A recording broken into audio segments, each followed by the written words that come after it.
See what intro we get this time. It's a nice one, I promise. You It's better a make it nice one. good. Make it good, Are you gonna Oh, Eddie. dab again? I very well Make it may. good, Eddie. Make it hilarious, Eddie. Make it do what it do. Yes, Oh girl. my gosh. All right.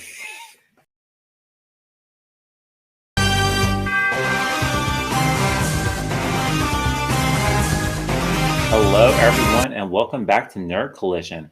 I'm Eddie, that's Britt, that's Ray, and that's Brandon. And today we're going to be giving our spoiler review of Miss Marvel Episode 6, No New Normal. Oh. Yeah, let's get into it. That was good, right, Brett? That was good. Come on.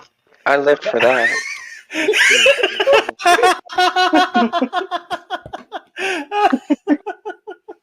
Are they buying it, Eddie? No. I was waiting for surprise. For surprise. That's what I was waiting on. Stream surprised by Chloe. And There you big go. Yes. Yes, in Oh bigly. my gosh. Indigning indeed. Alrighty, guys. So this is going to be our spoiler review. So if you have not been able to watch this episode of Miss Marvel, that's okay. Pause this video. Go ahead and watch the It's really episode. And come back not. here and listen. Listen to our review. With that being Uh-oh. said, you guys. Been out for a few hours. You should have watched it at this Oh my point. Go gosh. ahead, All Eddie. right. I'm sorry. You're good. We'll go ahead and jump right into the spoiler review. And this recap is being brought to us by Collider.com, and it was written by Arizu Amin.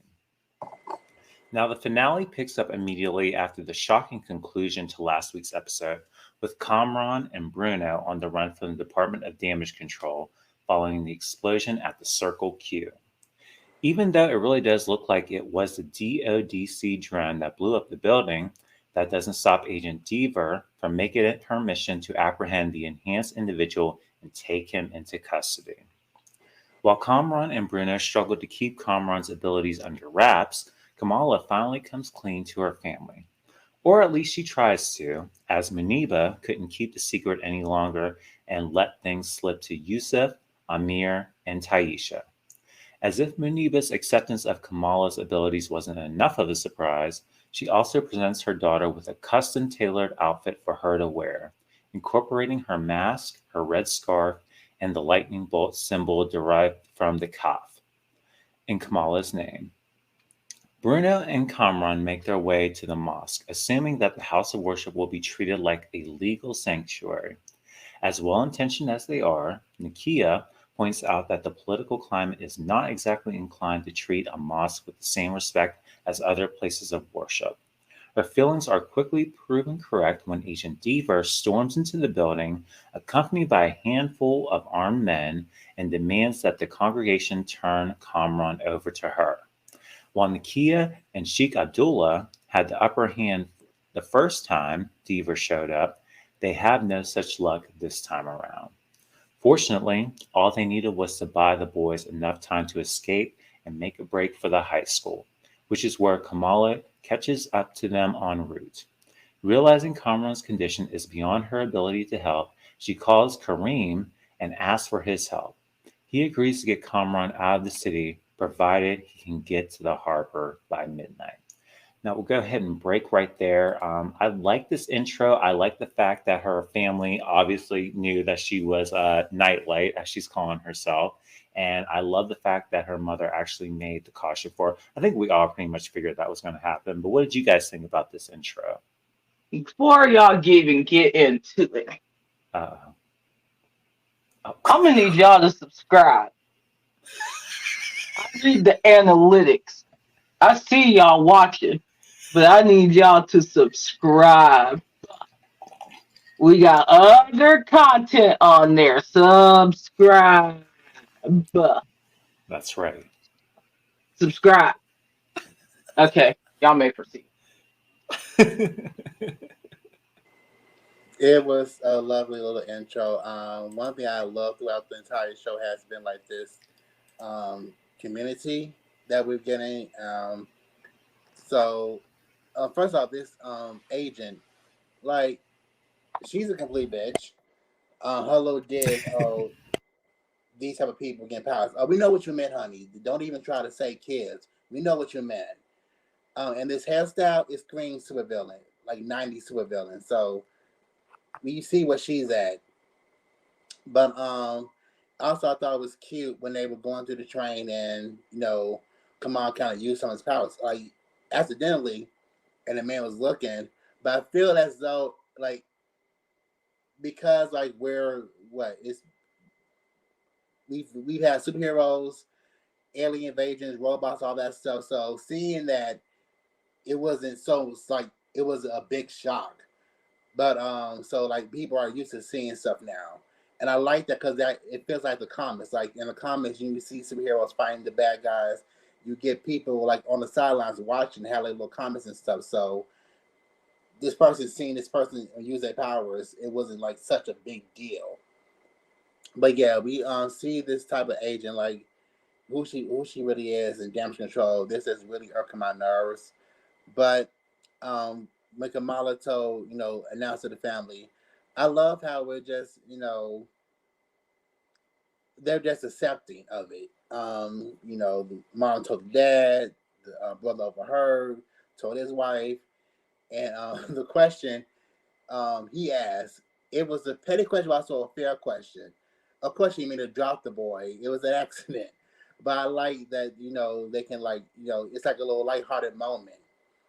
Um, and the mouse thing again with this agent and just the disrespect, and I think that was prevalent to again for the culture. They're showing how they're treated, even without Kamala in the power, just how they're treated, how this agent is treating this the mouse and the people, just again disrespectful. But I love how the friend Nakia, she jumps right into it. um, you know, Again, like the kind of like a little political. You have the DOJ agents and everyone else watching them, surveilling them. I think that speaks to like a real thing that people of Indian Pakistani culture have to go through, and that's something as a minority that we all can relate to. But so yeah, I think it's a great little intro. Like I said, they kind of had to jump right into it. I like how it was lighthearted, but then again, we were kind of like just jumping right into it with the action and things about to pick up. So yeah, it was a nice intro. Absolutely. I enjoyed it a lot.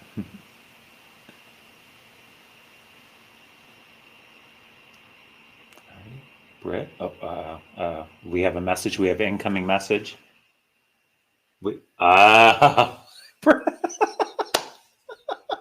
Oh my gosh. Yes, please subscribe to Nerd Collision immediately. You can subscribe to Big Hairy Butts and Nerd Collision. Okay? You can have the best of everything here at Nerd Collision. We support, well, not we all support, but someone here supports it. And that's all that matters at the end of the day, really, when you really think about it. It's a safe space. It's a safe space. We may, throw a little bit of shade, but at the end of the day, it's fine. I'll go next. So yeah, Officer Dr. Dyke, you are a messy bitch. Honestly, that hairdo, that stank face of yours, your outfit, your job, your home, your family, everything about you. I don't even think you have any pets, but if you did, I would feel sorry for them. You're just vile. You're the gum under the desk that has just run stale, and someone might accidentally touch and go, oh, oh, gross, disgusting. You know what I'm saying? So, I have no sympathy for you. Um, I mean, spoilers, no spoilers. Glad you lost your job. Ha ha ha! Hope you lost your pension too, you nasty bitch. Um, Everything about that lady, she irked my nerve. I was just ready for her. I was just ready for Kamran to go crystal punch and just give her a concussion and kill her. I was waiting for it. I was hoping, either him or Kamala was just gonna throw like something at her, whether it's a big ass trash can or something. Just make her drop dead, Lord, and everyone would be like, "Yay, she saved the town." Um, But this episode, I just have to say before like we really get into the grit of it all, it was beautiful. This franchise, oh my God, Marvel, kudos, kudos, kudos, kudos across the board. When I tell you I cried for about maybe 8 times during the entire episode alone, just based off of the dialogue between the characters, I was just like, stop, stop, stop this. When the love that these actors have for each other, oh my God. Mm, mm. But anyway, yeah, I wasn't here. First of all, they gave you a little notice at the beginning of the episode that girl, you might be upset with some of the things you see tonight. Okay, just letting you know. And I said, oh Lord Jesus Christ, they're gonna say something racist or something, and everyone's gonna go. But thank God, I didn't. At least to my knowledge, maybe someone can point out in the comments if they said some stank, but I didn't hear anything too stank. But um, just seeing Kamala's growth really impressed me.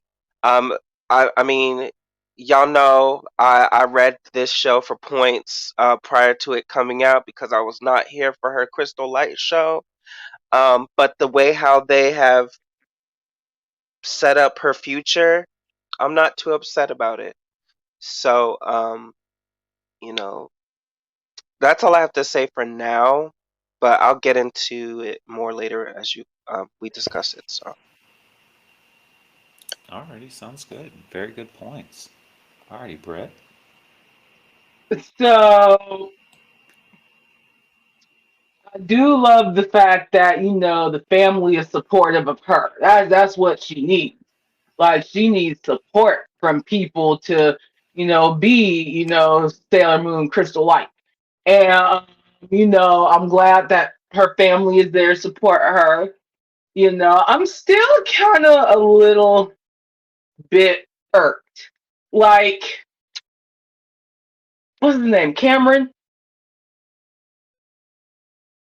Bruno or Kamron? Kamron. Okay. Cameron. He doesn't need the bracelets. Why does she?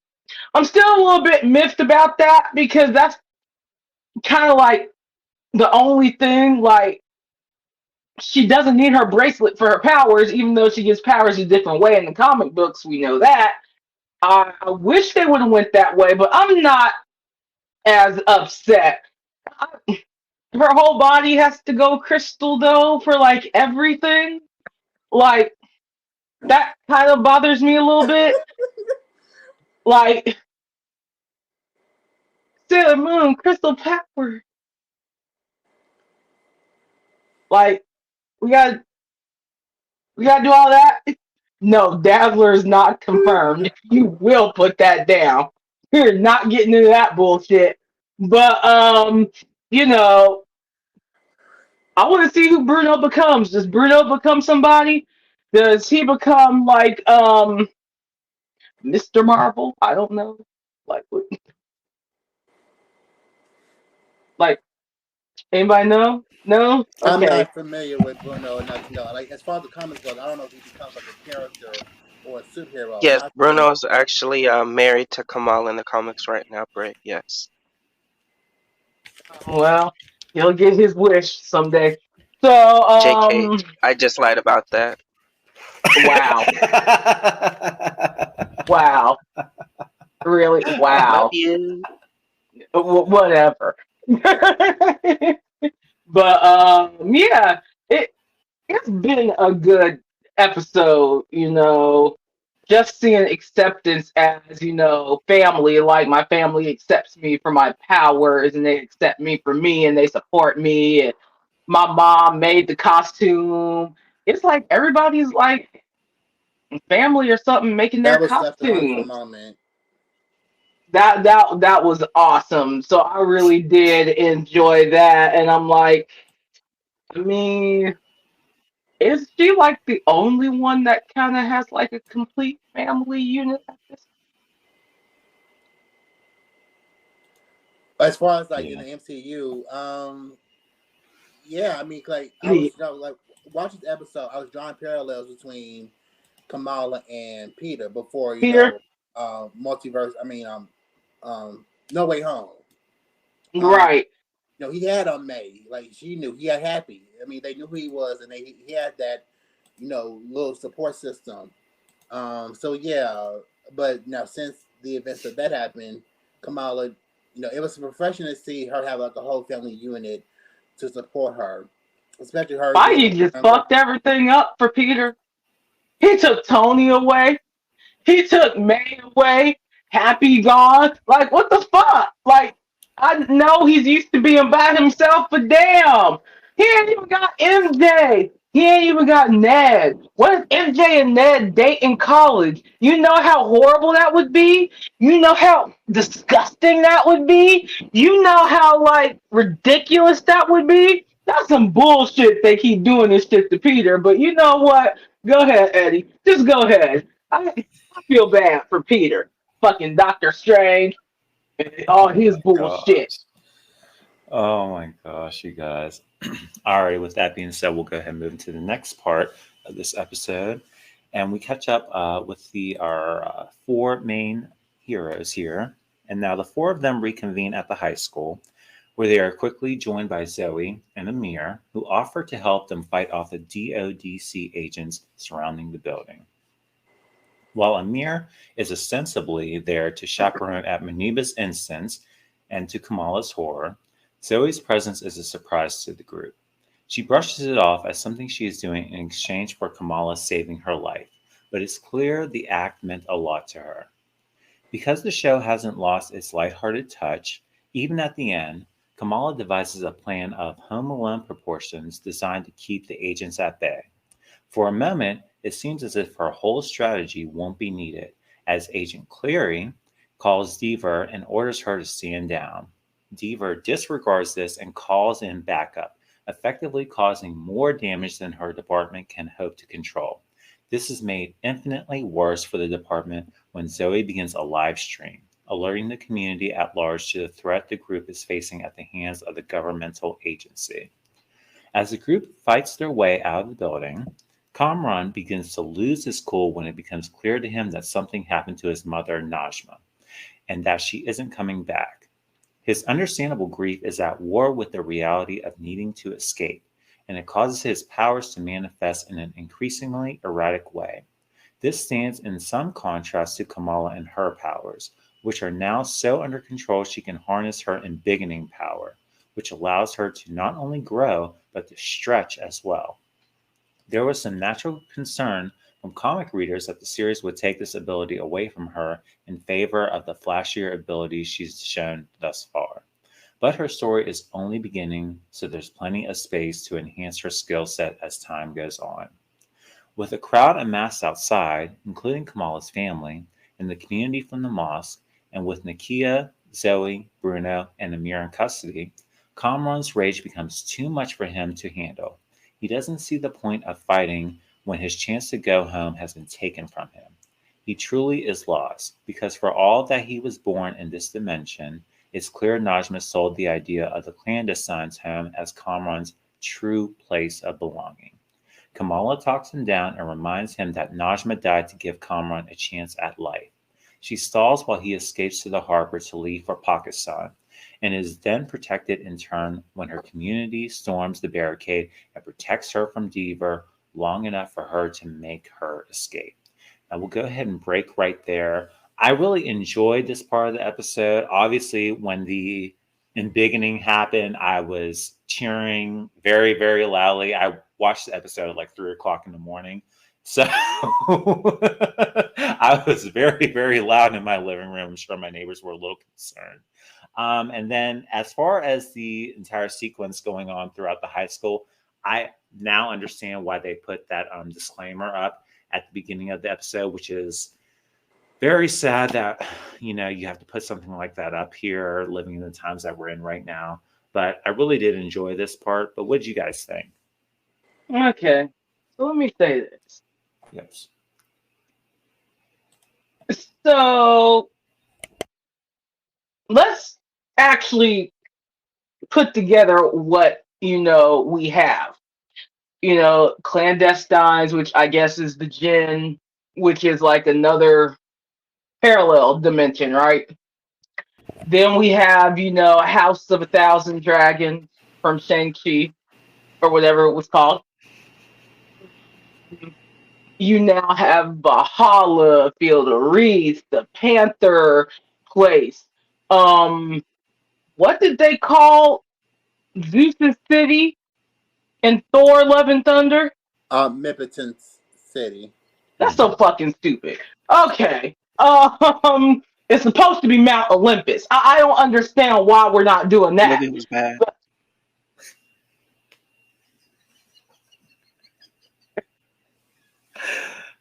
But taking, I'm calling Mount Olympus out. Like, where are we going with this? It seems as though we're dealing with, because if you want to really get into it, yeah, Valhalla is supposed to be heaven, but it's kind of like another plane of existence like all these other ones. So, what I'm wondering is where are we going with all of that to come? But I really did enjoy, Kamala like this boy. He's about to, they couldn't get that chance. And Bruno was all mad and shit. We don't talk about Bruno. But it is what it is. And she was like, no, Cameron, stop. You know, it was sad, but at the same time, everybody cheering for her. And this, DODC, whatever the hell you call it. I'm really sick and tired of them. I'm sick and tired of this blonde bitch. I'm just sick and tired of it all. Somebody needs to rewrite the damn Accords at this point.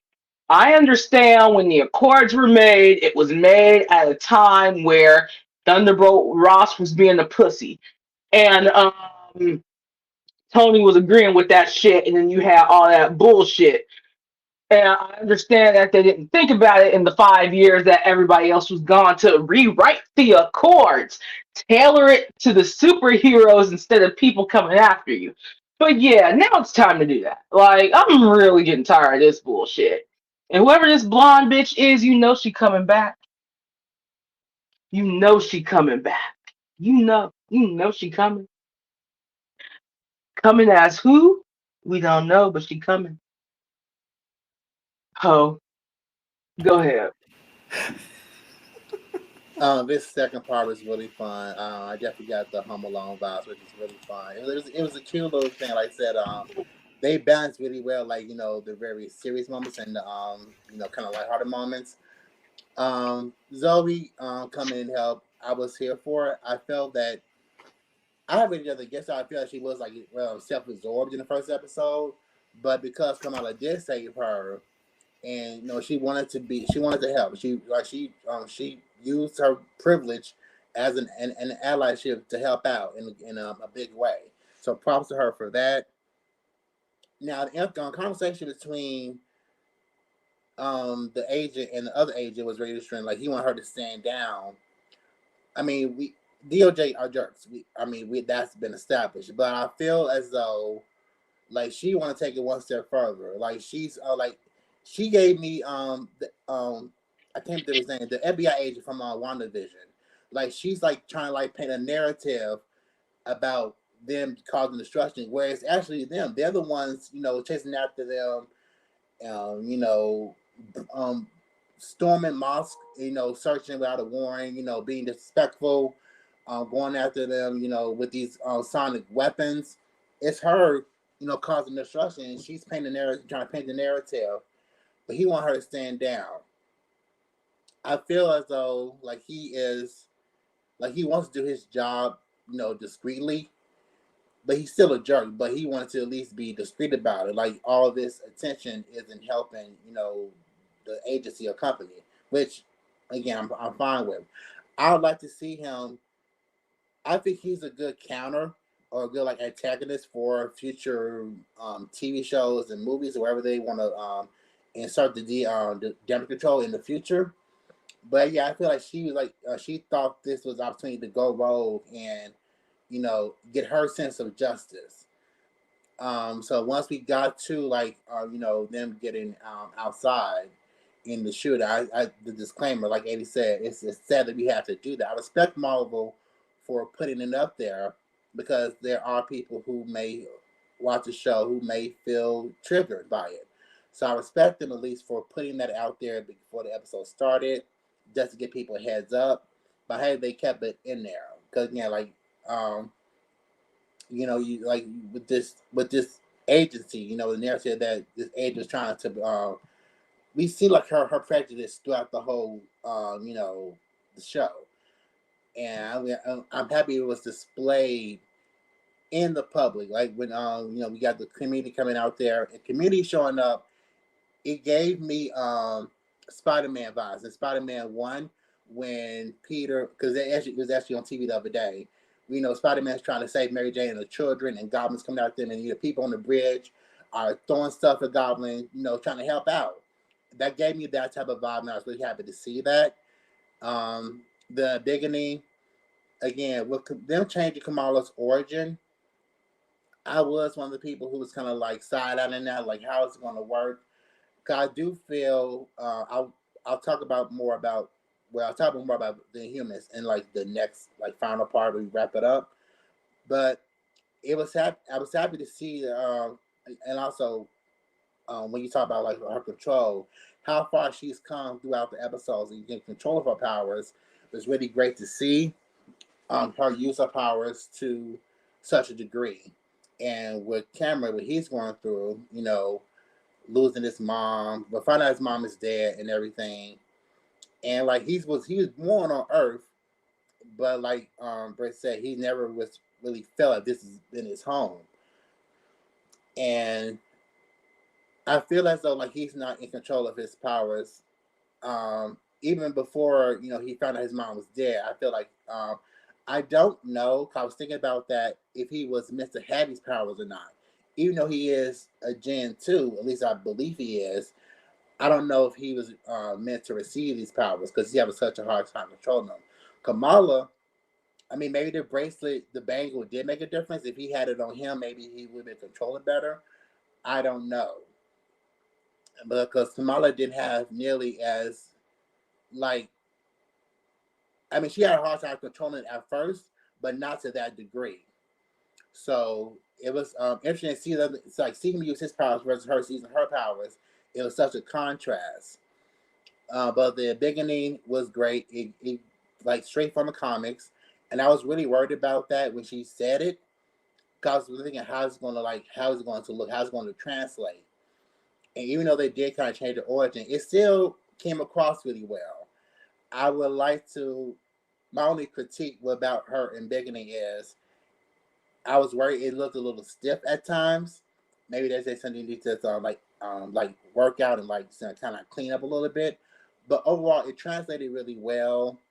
The part when she kind of put this the crystal around them, trying to help Cameron with his powers and him understanding. I think her telling him about his mom, and the last thing she did before she died was reach out to her son and everything. I think that helped him like come to terms with it, like come to like some type of peace and able to get away. But again, I love the community coming around and supporting her. It was really nice to see. Again, it was a very wholesome thing. And with these like younger Avengers as a support system, because like in the comics, the community is pretty much for Kamala. They, she's a Jersey girl. She's like their local hero. They support her, and everything like that. So to see that translate from comics to the show was really great. And one thing I wanted to point it out too is with Bruno, when they were about to kiss and Bruno walked in, I still feel as though Bruno has feelings for her and he's gonna tell her. I hope he tells her at some point. But it's like, oh, just like a little crushing moment because he has feelings for her too. But yeah, it was a really funny scene. The brother came and helped, and it was funny when he told her, Mom wanted me to come. and they'll keep an eye on you. She said, superheroes don't have chaperones, but you're still a teenager. So that was a cute little moment. But overall, again, I'm really impressed with this show. I love the pacing. I love the little wholesome moments, and I think they balanced it really well with the more serious moments.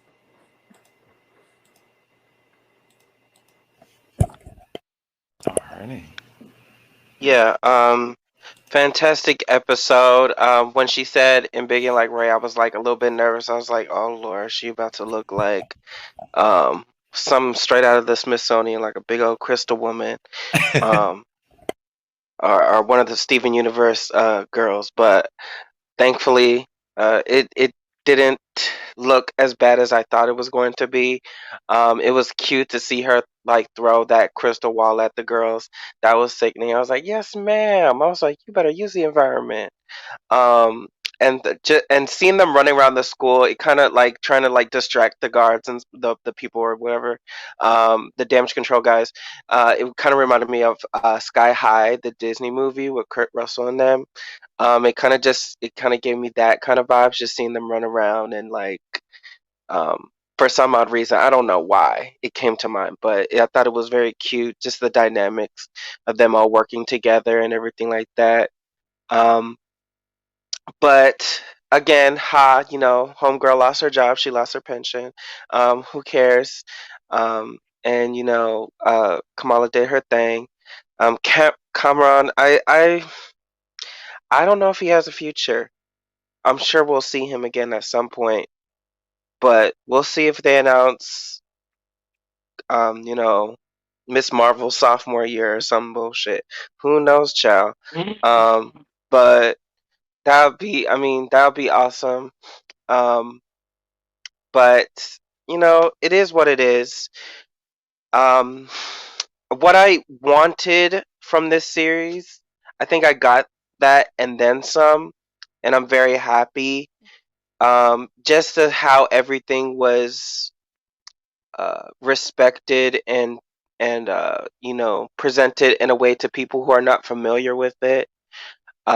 It was just really endearing to watch on screen, and I hope I get more of that. More Bruno, justice for Bruno, child. I'm sorry, that boy is Tony Stark's lost son. Someone needs to do a Justice for DNA test Bruno. on him. That young white man. He has a future. He has a future, and he needs That's to right. suit up. It's time for him to join the girls. And I'm gonna clock this because we already spoke about it. But this damn Disney cruise shit. You girls are so messy for Messy dropping as that. fuck. Messy as fuck. Messy because Eddie's gonna go into it. But y'all had the nerve to drop that shit, knowing that what happens in this finale doesn't even correlate with that. You, Kevin, and y'all treating them VXX. First of all, I get it. Like some of them were asking for ridiculous amounts of money. They were asking for Real Housewife salaries. Right. However, y'all, y'all at Disney, Mr. Clean, who's running it. I don't know if you're an Android or something like that, but people need to breathe and people need time to work on things. There's a reason why the word is called project. And you like to rush those, and that's why Thor 4 looked like it was put in the microwave for 2 minutes. But I'm not gonna go into that. Um, but I just wanted to get that off my chest. Great finale, loved it, loved the family dynamics. More of that, please, Marvel. Y'all can do that, whether it's a Pakistani culture or anything like that. Come on, give it to us. We like to cry too sometimes. And no more jokes. Y'all need to get serious with the girls too. I'm sick and tired of laughing every 5 minutes. I don't need to laugh every 5 minutes. I'm here to see punches, thwips, pows, and biffs. Okay? Damn, Kevin. All right, shit, go. No, that was all good. I agree with all that. Oh my gosh. Alrighty, guys. With that being said, we're going to go ahead and move into the finale of this episode. Now, throughout the episode, We see threads that connect Kamala to her community, which makes her an all around much richer character. These moments were, after all, a highlight of the season as a whole. Beyond the way everyone rallied behind her for her safety, we see the clear traces of Kamala Khan woven into her superhero persona. The cough on her costume is one such example, and the origin of her superhero name is another. Fed up as she is with being called Light Girl and Nightlight, she tells her dad that she is still brainstorming the perfect superhero name. He tells her that her name, Kamala, comes from the Arabic for perfect, though in Urdu the translation is closer to marvel. Because Kamala is such a Carol Danvers fangirl, naturally she is beyond excited to share a name with her hero. But while she has made a personal connection to Captain Marvel's name, what the show has done here is take the most obvious aspects of her superhero identity, her logo, and her name, both of which were attributable to Carol Danvers, and made them something that reflects Kamala and her heritage instead. The episode ends with Bruno telling Kamala that the root of her power stems from a mutation in her DNA, which might possibly be the first time someone has called someone else a mutant in the MCU, which Kamala plays off as just another label. This is, however, followed by a post credit sting where Kamala's bracelet pulls her into parts unknown and replaces her with a very panicked looking Carol Danvers, setting the stage for both of them to return in the Marvels. And that's where we end this episode. And obviously, I lost my mind whenever I heard the word mutation and I heard the little bit of the X-Men theme song. I literally, I went nuts in here. I couldn't contain myself. But with that being said, guys, I love to conclude this episode. What did you guys think of it? Yeah, let him finish, right. girl. Straight. Well, go ahead, Eddie. I'm sorry. No, you're good. You're good. Go ahead. See, Brandon. You know, I guess we're saying fuck the Inhumans at this point. Is that what we're doing? You know it. Okay. Hey. Feige said he doesn't know those girls. Xavier Institute. Okay. I mean, he did blow up Black Bolt. I was like, oh, I guess that's the end of that shit. First one gone. Out. Yeah, that's the end of that. Okay. I was like, you know what? I have no problem with her being a mutant. I thought she was a Jinn, but if we want to say mutant too, okay, that's fine. So I was like, all right, so this is how we're gonna introduce X-Men. Okay, that's fine. That's perfectly fine. I still don't like everything crystallized on her. Like her whole arms and legs got to be crystal for her to go big. Like what's her name? Giganta from DC or whatever, or whoever was the big one, like Ant-Man or whatever. Okay. Continue. But I am still like kinda wondering, how the hell did her and Danvers switch places? So somebody explain that to me, because I don't know. I'm like, maybe Carol found the other bracelet wherever it is, and then they switched, or something's going on. And she ain't even like that butch anymore. Her hair's still long. So what happened to the haircut that she used to have? She decided she got tired of it? Okay. Y'all can go ahead. Okay, so I have a lot of feelings. I wasn't mad when they did that. I was definitely surprised. But just so for viewers who may not know, in the comics there is a long parallel between the Inhumans and the X-Men. X-Men are born with what they call the X gene, which gives them their appearance and their powers. Inhumans were humans that the Kree experimented on, and in order for someone to become an Inhuman, they have to specifically be exposed to the Terrigen Mist. That's why they kind of changed the origin in the show. They say Inhumans can die. Go ahead. Yeah, more or less. And Inhumans, I feel like I was definitely surprised when they did, especially when they played the music.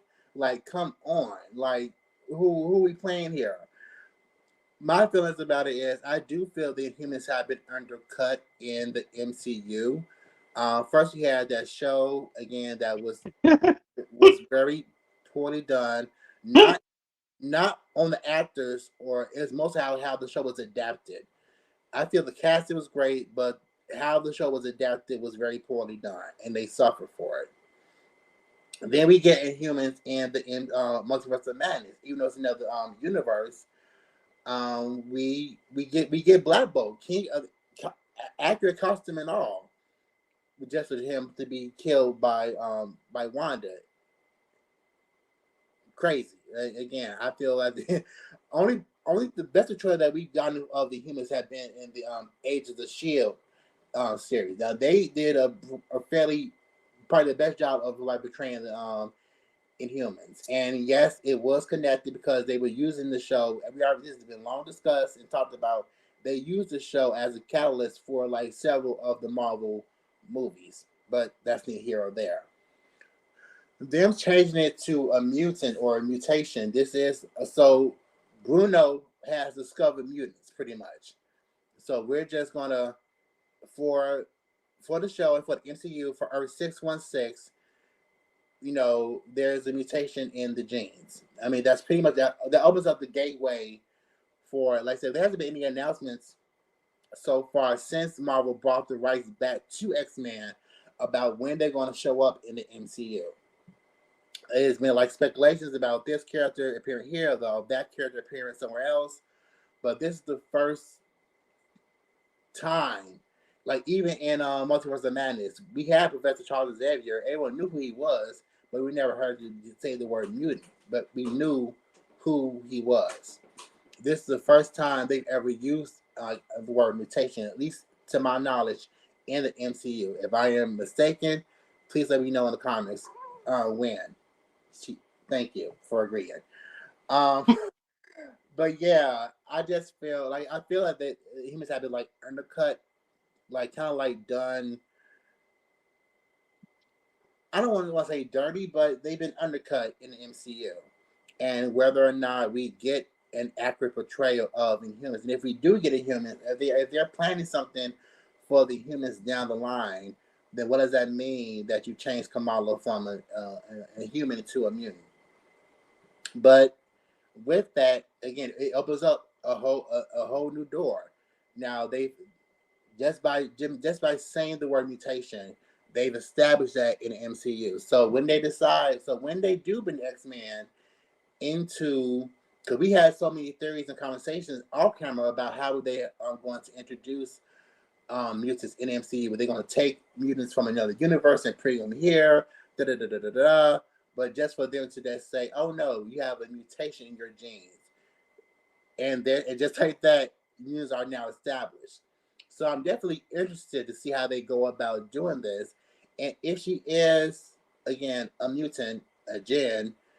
I like we talked about her keeping the bangle. And because she is a new hero, even though she's come a long way using her powers, I can understand her still using the bangle for a certain point. But I do wonder if we want to get to a point where she won't need it anymore. I said I'm not mad if they're still having it now, because she is again like she's still between 6 episodes been maybe a couple of weeks or so, or maybe if even that much. So her still using the bangle is something I'm okay with. I liked how they, even they changed their origin, but they still incorporated the embiggening, the stretching, a different type of way, and it looked really good. It came across really well.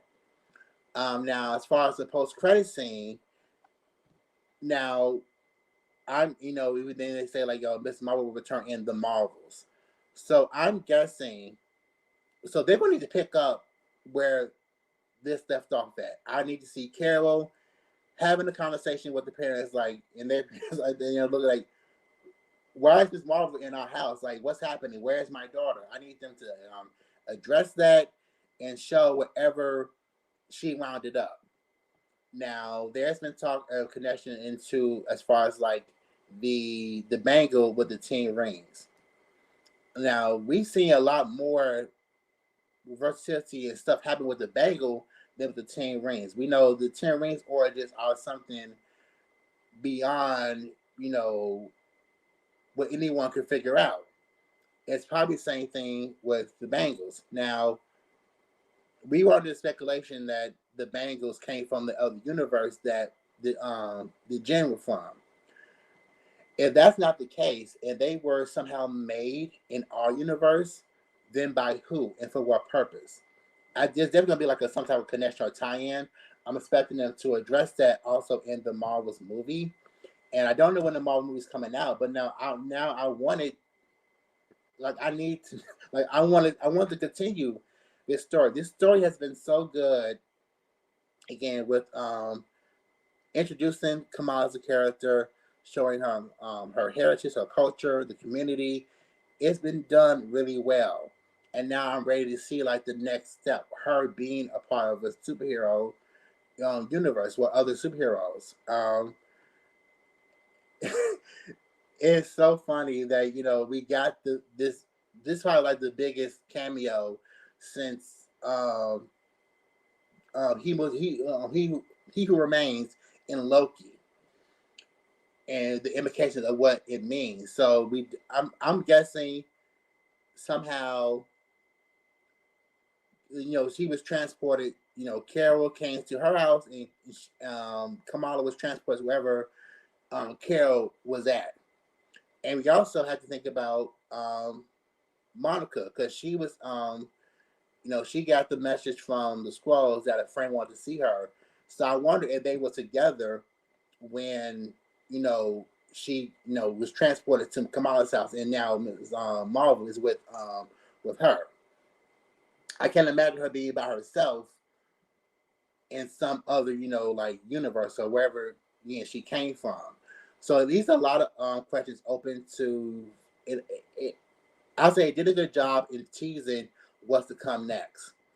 And like I said, whenever the Marvel movie comes out, they need to pick up right where the show left off. I need to see Carol trying to figure out where she's at and why she switched places with Kamala, and them coming all together and facing wherever they're going to face. I have a feeling it may be Skrull related. I'm guessing this is gonna make me tie into Secret Wars at some point in some type of way.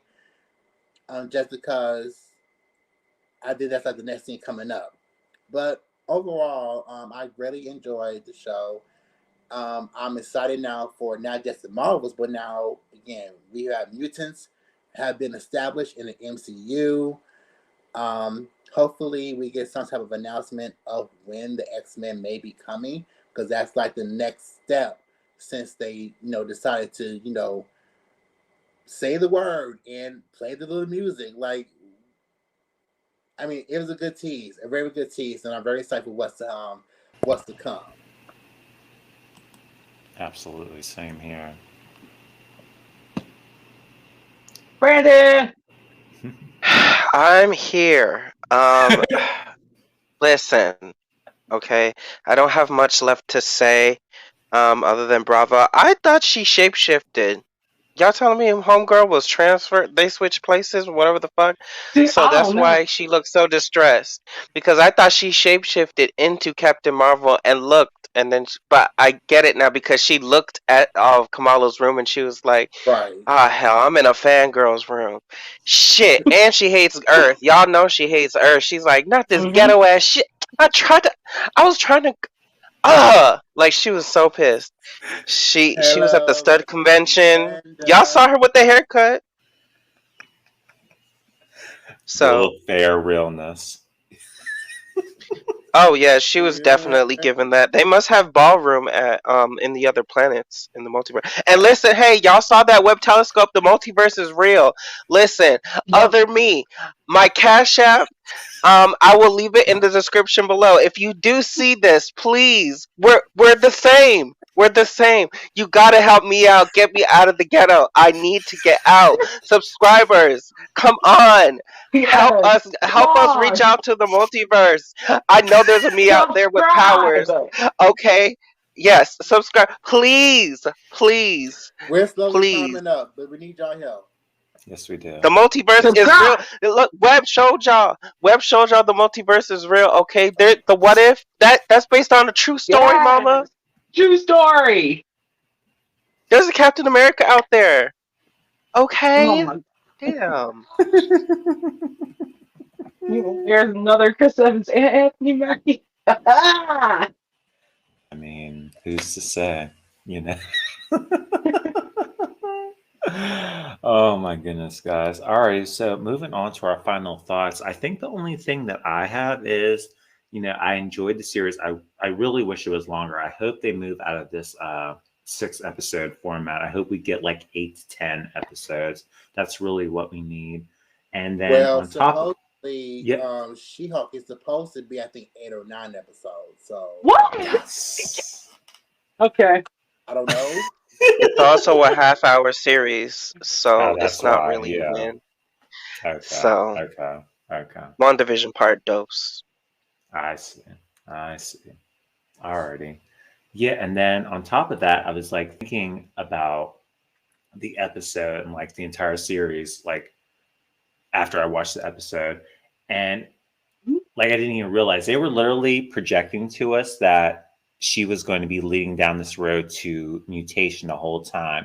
Like even when you think back to the very first episode, and for those of you who aren't familiar with like the X-Men and mutants in comic books, usually with mutants, their abilities are triggered by some type of stressful situation, and it usually happens at a younger age. And with Kamala, her stressor pretty much happened when she went to Avengers Con and she was on stage with all those lights flashing in front of her. And then all of a sudden, boom, you saw that hard light projection come out of her. So they were literally like setting the groundwork for it to lead up to mutants. I honestly didn't even like catch it. Like the whole thing with damage control, it was kind of like giving me like Sentinel vibes, but I kind of like wrote it off like, oh, maybe we'll see something later on down the line. But it really did lay down the groundwork for that. I thought that was pretty interesting. But yeah, and if you think about it, Kamala Khan is pretty much mirrored off of armor in the comic books. That's what her powers kind of remind me of. So I think it works. I'm not too upset about it. But what did you guys have any other final thoughts about? So I have a few theories. I have some theories. Not gonna take Okay. long. There's like 2 about the mutant thing, and then like 2 about the, the 10 wedding rings, and the Five Below bracelets. So look, as far as the mutants thing, they're like throwing it around like there's 2 possible reasons that mutants have always been here. It's just that they've been hiding, that there is a school for the gifted. It's just not called Xavier's yet. Now, the second one is that Wanda, before Ultron, fucked everything up and said no more mutants. And then they've just all been in, Krakoa, or Krakoa, Okay. whatever that island is called, or Crackerjacks, whatever. Not correct. And now, as far as the, TJ Maxx bracelets and stuff, so there is a theory that yes, like those are cosmic things, and it's something that Cersei made because the Eternals have been here for. Still couldn't help with Thanos. That's still some bullshit. I'm still mad about that shit. But they've been here for like thousands on thousands of years. And they've been in the sky and been blowing people and shit up.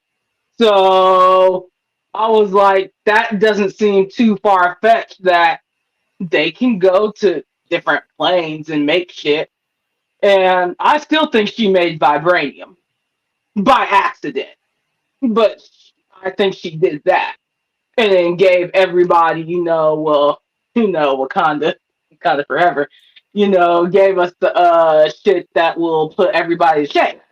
So, and then another thing is that all these planes are connected, like the Field of Dreams from Moon Knight, and the Panther Pantheon and all that stuff.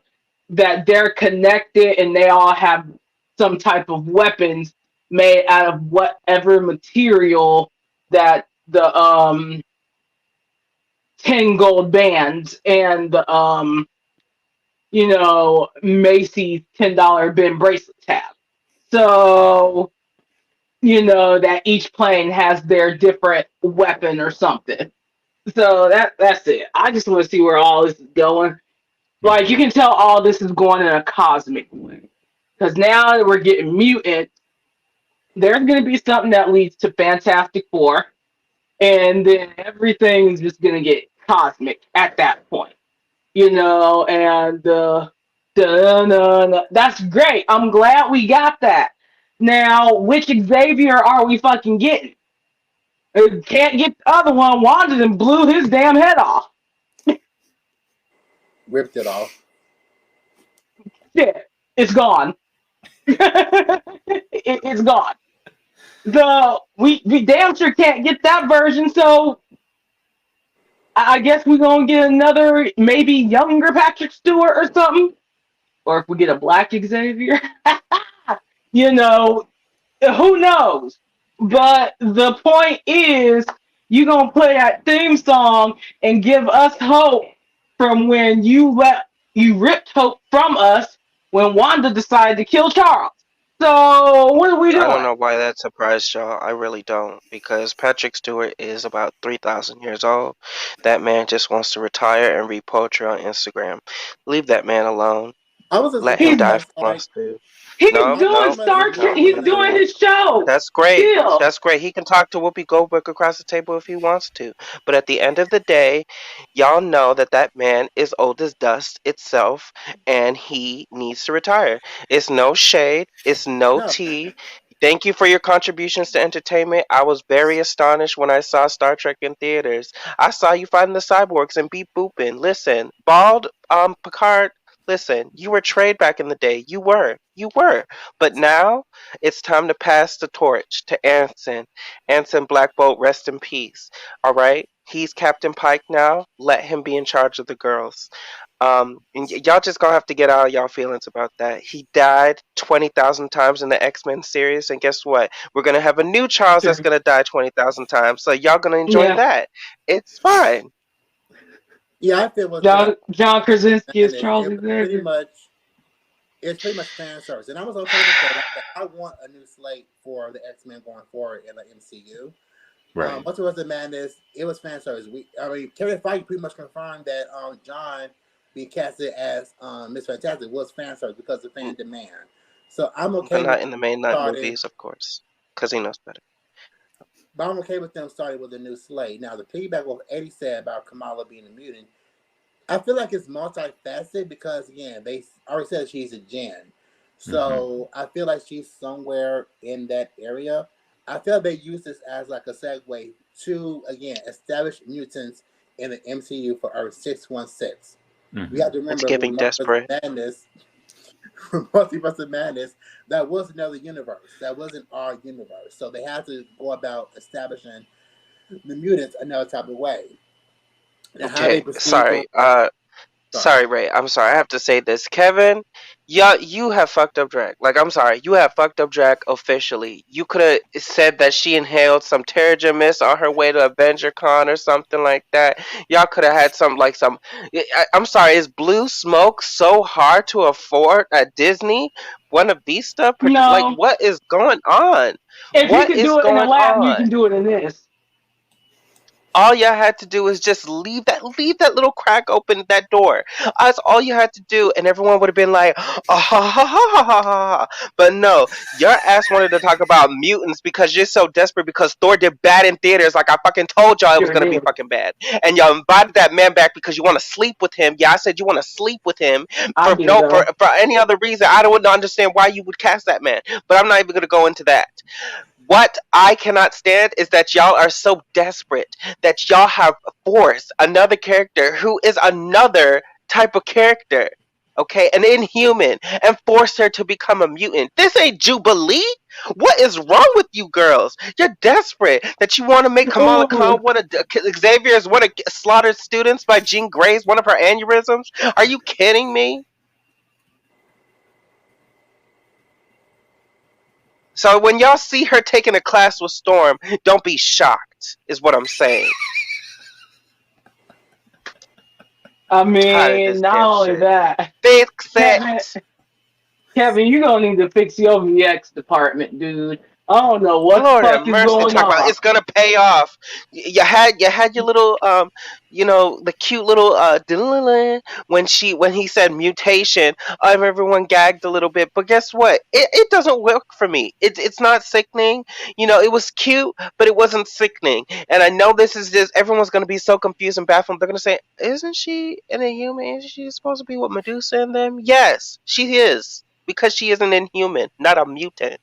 So clean that up, Yeah, like I said, You need bitch. to given the clean track up VFX record, first. yeah, that too. Given the track record of how humans have been portrayed, like I said, with the TV show, the Multiverse of Madness, and now this, I don't know where the future lies, if at all, with the Inhumans. But to again piggyback, I say it's multifaceted in a way because like I said first she's a gen, now her genes have a mutation, which I guess both things could be true. But again, I'm very curious to see how they address that going forward.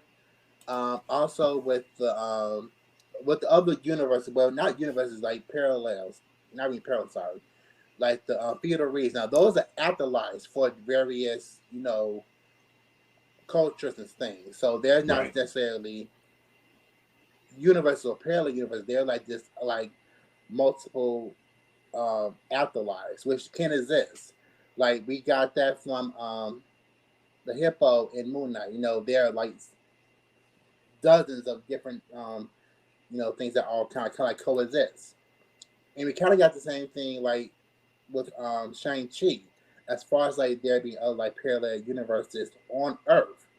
I mean, they kind of just there's a parallel universe in Shang-Chi. There was in this show we had like the Jin universe, which I'm hoping that's probably my only big fear. We to get to know more about their universe.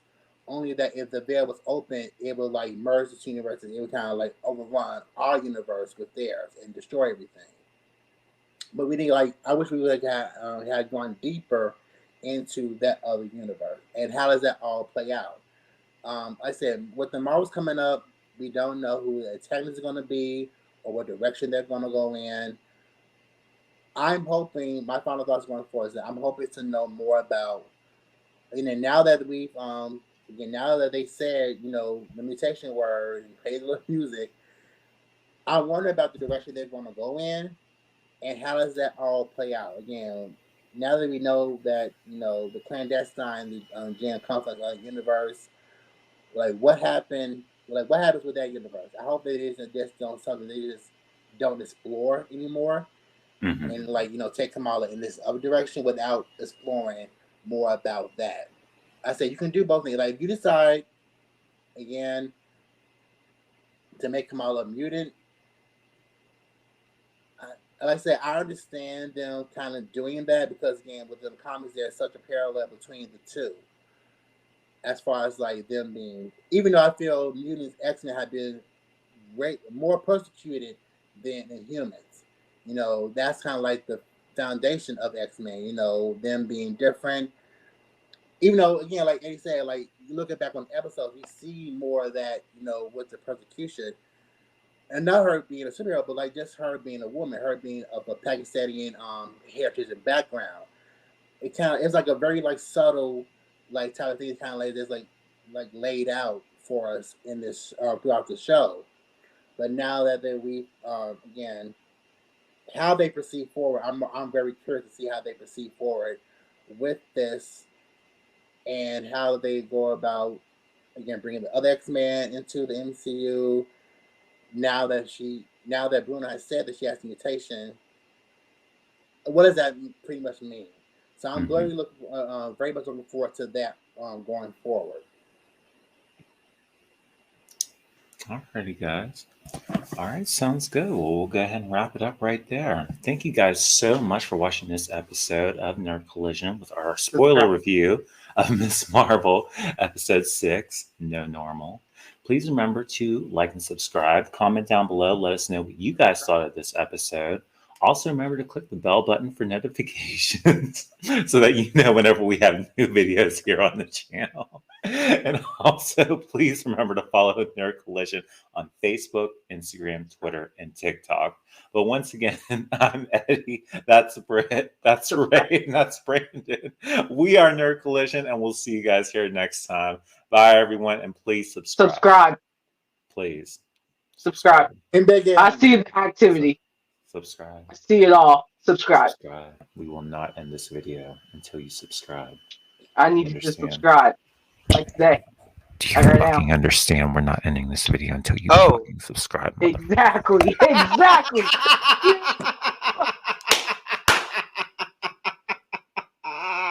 We will not. There's a universe where I'm with Chris Evans. That just brings me so much joy.